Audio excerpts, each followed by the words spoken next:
लोगो, जो मालो मता तुमको दिया गया है वो दुनिया की जिंदगी का नापायदार फायदा है, और जो कुछ अल्लाह के यहां है वो बेहतर और बाकी रहने वाला है। यानी उन लोगों के लिए जो ईमान लाए और अपने परवरदिगार पर भरोसा रखते हैं, और जो बड़े बड़े गुनाहों और बेहयाई के कामों से परहेज करते हैं, और जब गुस्सा आता है तो मुआफ कर देते हैं, और जो अपने परवरदिगार का फरमान कबूल करते हैं और नमाज पढ़ते हैं और अपने काम आपस के मशवरे से करते हैं,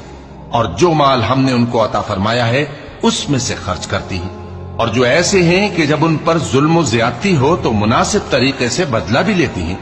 और बुराई का बदला तो उसी तरह की बुराई है, मगर जो दरगुजर करे और मामले को दुरुस्त कर दे तो उसका बदला अल्लाह के जिम्मे है। इसमें शक नहीं कि वो जुल्म करने वालों को पसंद नहीं फरमाता, और जिस पर जुल्म हुआ हो अगर वो उसके बाद इंतकाम ले ले